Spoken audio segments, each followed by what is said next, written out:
Let's talk a little bit more about simplifying complex fractions. I'll take us through these two. Of course, if at any point you want to pause the video and try them on your own, go ahead and do that. But if not, I'll go ahead and walk you through. So question 1. Remember that there's a couple approaches to simplifying complex fractions. And if you're not familiar with those two approaches, go ahead and watch my last video, which was an introduction to simplifying these kinds of expressions. But our two approaches are 1, multiplying by the reciprocal. And this is good if you've got just one fraction in the top and one fraction in the bottom. If not, what always works is to multiply the entire numerator and the entire denominator by the LCD of both of those fractions. And this is the approach that I generally like to do because it's going to work for all your cases of complex fractions. So my goal right now is to find the LCD of my top fraction and my bottom fraction, which means that I need to factor to see all of the different factors that I'm working with. I'll go ahead and factor all of my numerators and all of my denominators while I'm at it. My top fraction has a numerator of x squared minus 4, which is the difference of squares, so that will factor as x plus 2, x minus 2. And my denominator does not factor any further, so that just stays x plus 1. In the bottom of my big fraction, I have a numerator of x plus 4, which will just stay x plus 4. It does not factor further. But in the denominator, I see a GCF of 2, so I go ahead and divide that 2 out, leaving me with x plus 1. Now when I look at the top fraction, I see I have a denominator of x plus 1, and on the bottom I have a denominator of 2x plus 1.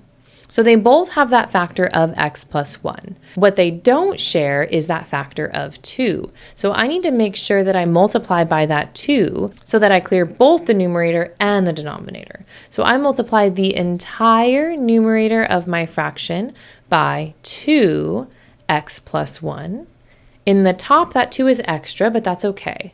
We're looking to have the denominator reduced, so if we have some extra factors, that's okay because we need it in order for the bottom fraction to reduce as well. Now when I multiply on the top, the x plus 1 factor reduces completely, and on the bottom, the 2 and the x plus 1 both reduce completely. So now I have no fraction left on the top and no fraction left on the bottom.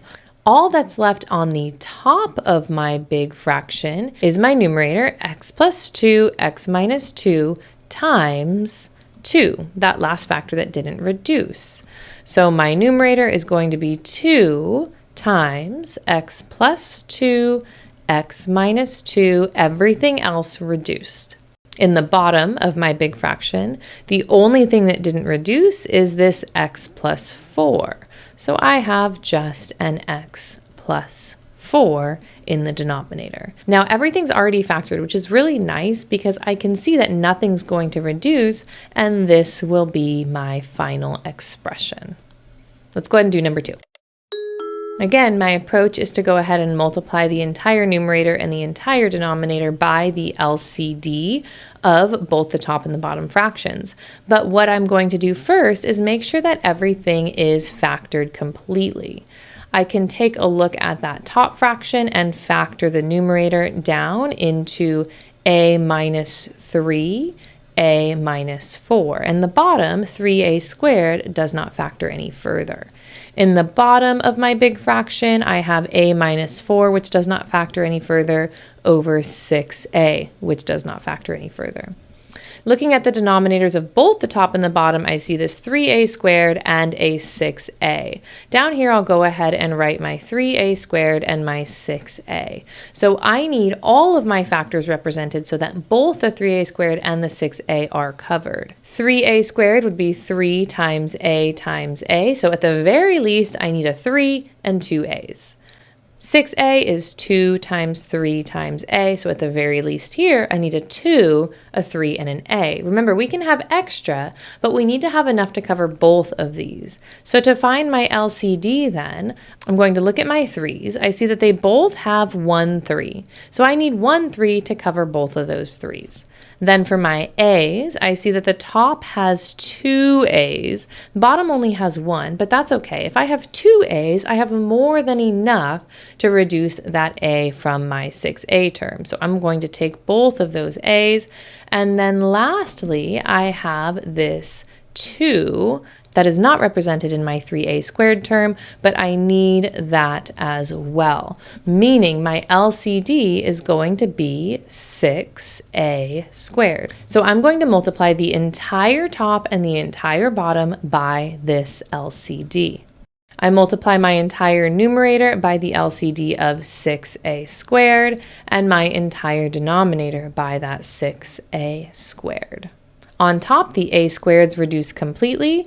The 3 reduces completely with my 6, which becomes a 2. So on the top of my big fraction then, all that's left is my 2 that reduced from the 6, my a minus 3, and my a minus 4.